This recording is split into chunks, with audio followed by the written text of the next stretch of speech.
The Washington Post, citing U.S. officials briefed on intelligence reports, reporting that Jared Kushner and Russia's ambassador to Washington, Sergei Kislyak, discussed the possibility of setting up a secret and secure communications travel between Trump's transition team and the Kremlin using Russian diplomatic facilities in an apparent move to shield their pre-inauguration discussions from monitoring. According to the Post, Ambassador Kislyak said Kushner suggested using Russian diplomatic facilities in the United States for the communications. And reportedly, Kislyak was taken aback by the suggestion of allowing an American to use Russian communications gear at its embassy or consulate, a proposal that would have carried security risks for Moscow as well as the Trump team. So it appears that Jared Kushner met with the Russian ambassador in secret, reportedly to set up a back channel, possibly in Russian diplomatic facilities. Kushner then omitted this meeting on his SF-86 security clearance form. And when he was called on it months later in April of this year, his lawyers called it an error. But if Kislyak's account is accurate, how likely is it that Jared Kushner just forgot about a cloak and dagger meeting with a foreign agent to set up a secret back channel? How likely is it that his omission of that meeting to U.S. officials was simply an oversight? Jared Kushner could have read on the clearance form he filled out that knowingly falsifying or concealing information is a felony punishable by up to 5 years in prison. Joining me now by phone is one of the authors of that report, Washington Post reporter Greg Miller. Greg, put some context for this. How unusual is this? It's hard to even assess how unusual it is. I mean, I just can't think of any scenario in which an incoming administration, a senior advisor, and in fact a relative of an incoming president would suggest this sort of secret back channel communication with Moscow, let alone doing so using Russian communications facilities. What is the context of this meeting? Well, so it comes in early December, so about a month after the election. So this is before, the Flynn meetings or the Flynn conversations that got the national security advisor ultimately pushed out of office. And it's at a time when both sides, Russia and the Trump transition team, are sort of still, preparing for a warming of relationships. And does this meeting happen in Trump Tower in New York? Yes. So the meeting happens in Trump Tower on December 1st or 2nd. The White House hasn't been clear on the specific date. And we've known about that meeting for quite a while. We've known that Kushner and Flynn met with Kislyak there and then.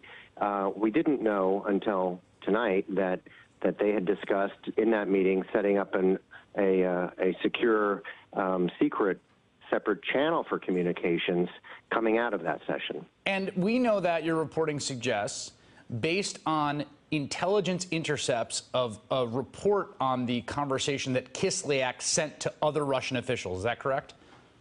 That's right, and that's an important point here. So this is Kislyak reporting back to Moscow. This is not the U.S. monitoring this meeting at Trump Tower, eavesdropping on U.S. officials in the U.S. This is Kislyak calling Moscow or communicating with Moscow about what happens during this meeting. And, of course, we know pretty well now that Kislyak and his communications are under heavy surveillance by the United States. We also know, just a detail I think that it strikes me as important about this meeting, that was a period of time in which lots of people were coming to Trump Tower and generally coming in the front, and there was a kind of almost like C-SPAN camera in that front lobby where you could basically see the comings and goings. This clearly happened in a way in which Kislyak entered the building without being caught on camera, correct? Yeah, we've spent a lot of reporting energy trying to locate evidence of this visit, and you're right. So it appears that in this case, Kislyak didn't go through the same front door that so many other people did to meet with this Trump team. So what is the response from the White House or from the Kushner attorneys? So a very limited response from the White House on this one. You see in our story there is no comment from the White House. I can only tell you that there was significant back and forth from the White House. We gave them every opportunity to provide an explanation for what happened here, and they declined to do so on the record. One really interesting detail in your story is that the story says that this information was first brought to your reporter's attention by an anonymous letter. Is that correct? Yes, that's right. So quite some time ago, we got this letter in the mail. My colleague Ellen Nakashima actually got it. It just came in her mailbox, and it was typed. It had no signature. It gave no means of tracing this back to the source. But it had a lot of information in it about things that had been happening in Trump Tower, and it appeared to be from somebody inside the transitioner inside Trump Tower who was concerned about what this person was seeing. And a lot of what's written or conveyed in this letter has sort of become true over time. It's taken a while for a lot of this stuff to surface, including this detail about this discussion over a back channel or a private channel of communications with Moscow. Again, I just want to, I'm trying to sort of bend over to read this as charitably as possible. So, I mean, is it possible that they were setting up lots of different back channels with lots of different foreign leaders? Well, we don't, I mean, I suppose it's possible. Clearly they were in communication and meeting with a lot of leaders, a lot of foreign leaders. Most of them, as you point out, were coming through the front door, not the back door. The behavior here is part of what's interesting and newsworthy, I think, right? The way this is all handled.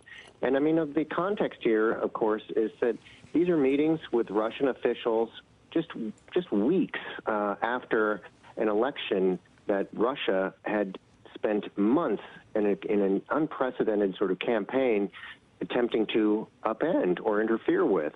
So, I mean, it's really, I mean, there's, on the one hand, you can argue sometimes that it's appropriate for incoming administrations to have contact with foreign governments and so forth. Certainly. But this was extraordinary. Yeah, Craig. Latest bombshell in the unfolding inquiry into Russia's connection to the Trump campaign. The Washington Post reporting that Trump's son-in-law and senior advisor Jared Kushner allegedly discussed with Russia's U.S. ambassador the possibility of setting up a, quote, secret and secure communications channel between Trump's transition team and the Kremlin. The Post labels this, quote, an apparent move to shield their pre-inauguration discussions from monitoring. According to intercepts of Russian communications reviewed by U.S. officials, Russian Ambassador Sergei Kislyak told his superiors in Moscow that Kushner made the proposal during a meeting on December 1st or December 2nd at Trump Tower. Also at the meeting, Michael Flynn, at the time about to be Trump's national security advisor. The Post reports the FBI now considers the encounter of, quote, investigative interest, along with another meeting that Kushner had with a Russian banker. CNN has not corroborated the report. The Washington Post got no comment from Kushner, the White House, or a lawyer for Michael Flynn. Joining me now, the perfect guest, General Michael Hayden. I say that because he's the former head of both the NSA and CIA. General Hayden, is this nefarious or is this naivete? Well, Michael, right now I'm going with naivete, and that's not particularly very comforting for me. I mean, what manner of ignorance, chaos, hubris, suspicion, contempt would you have to think that doing this with the Russian ambassador was a good or an appropriate idea? So again, the naivete out doesn't make me feel very good about many things. Some will read this as a sign, another sign of potential collusion. I guess a more benign explanation, but not in my view defensible, but perhaps more benign, is the idea that the incoming Trump administration felt they couldn't trust the Obama administration, the intel community, or both, and therefore thought they had to go in this direction. Yeah, that's one of the points I was trying to raise just a second ago, Michael. What degree of suspicion of the existing government, what degree of contempt for the administration they were replacing would be required, again, to think this was an acceptable course of action. It says an awful lot about the campaign, Michael.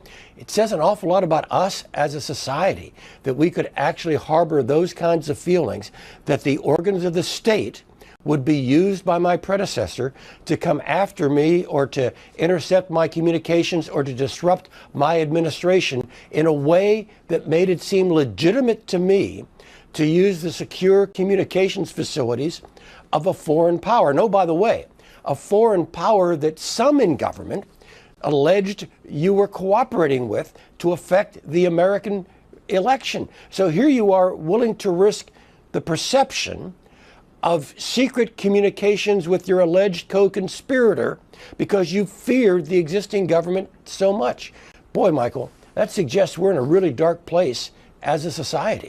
The Washington Post says that it was the communication between Kislyak and the Kremlin that was picked up, that it was not the meeting December 1 or 2 at Trump Tower that was surveilled. Let me explore this with General Hayden.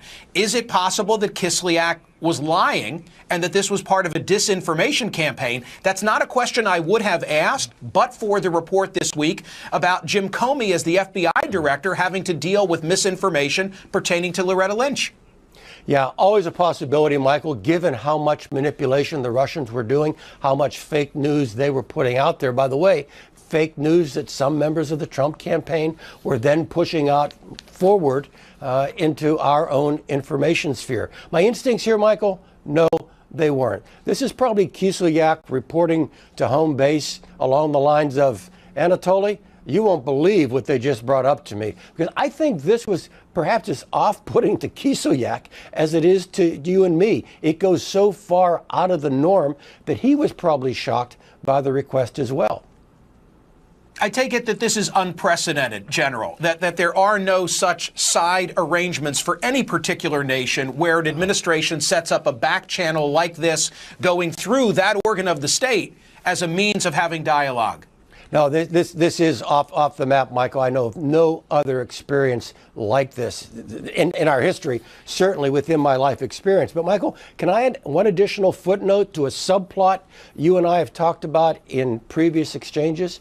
Let's assume for a moment that communication was intercepted, and let's assume for a moment that the U.S. entities that were being referred to in that Russian-to-Russian communication were masked.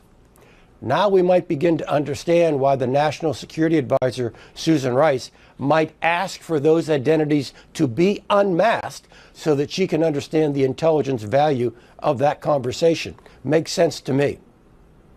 And it's something that you've referred to in the past as an attempt at criminalization of routine intelligence gathering. Right. And this example kind of stands out that if this were one of those cases where she asked for unmasking, she would be derelict in her duty if she didn't try to find out more. Okay, let me try and be generous toward the Trump administration with regard to this inquiry. The fact that the Washington Post broke the story, the fact that General Hayden, the former head of the NSA and CIA, is on CNN now able to discuss it, means someone leaked it. Do they have a point when they say national security is being jeopardized by all these leaks? They absolutely do, Michael, and it's very discomforting for me, anybody of my background, and it should make all of us as a nation uncomfortable. We've seen a degree of leaking here in the 120 days of the Trump administration that's unlike any I've seen in the past. I can suggest some reasons for it, some background that might indicate why there is more, but it doesn't forgive it or excuse it. It's still wrong. It's still very bad. Right. It's wrong. It's very bad. But for the leaking, we as citizens wouldn't know about this extreme case of the incoming administration wanting to set up a back channel with Russia. So I don't know who to root for. Do I root for the leaking to continue? Well, with my background, I view leaking as bad and taking on a responsibility as an individual that should be the responsibility of government processes. But what I see going on here, Michael, and again, not an excuse for the leaking, but perhaps an explanation as to why we're seeing so much, is that you're seeing government professionals who think they're reaching their limits in terms of containing damage because some of the things that the administration has done or is about to do, and they don't see any self-correcting mechanisms within government itself. It's kind of like squeezing the toothpaste tube really tight, Michael, with the cap still on. Under that kind of pressure, that toothpaste is going to come out, and here it comes out in the form of leaks, again, which I can't endorse, I can't support, but I agree with you an awful lot of this would be unknown to the American people. Michael Flynn could still be National Security Advisor without these leaks having taken place.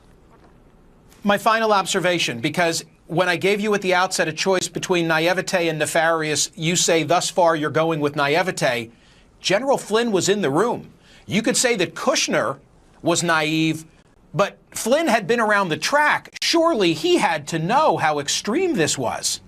He would know that it was extreme, but again, Michael, I don't think we have a prima facie case, even if this took place, that anything here would have been illegal. He would have known it was outside the norm, but General Flynn had a reputation at the tactical and operational level, which actually made him quite successful of breaking China. This may be just another example of Mike being willing to color outside the lines for what he viewed to be a higher purpose. It's Memorial Day weekend. Thank you for your service, General Hayden. We appreciate it.